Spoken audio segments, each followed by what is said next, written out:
When people say thread, they do not always mean the same thing.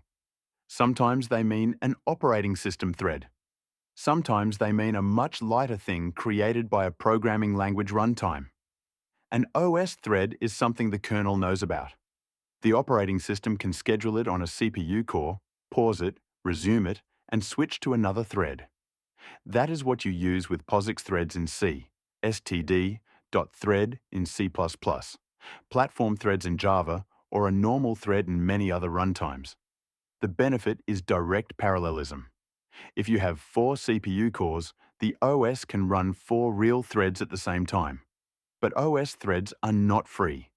Each one needs kernel bookkeeping, a stack, and a relatively expensive context switch. So languages often add a lighter layer above them. These are userland threads.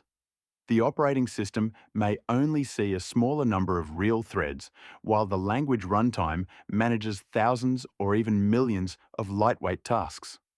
Go calls them goroutines. Java has virtual threads. Erlang and Elixir call them processes, but they are not OS processes. Ruby has fibers. Kotlin has coroutines. Rust async runtimes schedule tasks. Python's asyncio schedules tasks on an event loop. The names are different, but the shape is similar. Your code creates lightweight units of work, and the runtime decides when each one should run. Usually, there are a few OS threads underneath. People often call them worker threads, carrier threads, or scheduler threads. The runtime maps many userland tasks onto those real threads. This is why userland threads are great for highly concurrent I/O, web requests, network calls, database waits, timers, and message passing. While one task is waiting, the runtime can run another task on the same OS thread.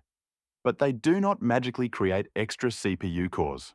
For CPU-bound work, real parallelism still comes from OS threads running on real cores. The big idea is this: OS threads are scheduled by the kernel. Userland threads are scheduled by the language runtime. One gives you real machine-level execution. The other gives you cheap concurrency and better control over waiting work. In future videos, we will break down how different languages implement this. Goroutines in Go, virtual threads in Java, async tasks in Rust, coroutines in Kotlin, and processes in Erlang. Same word. Thread. Very different machinery underneath.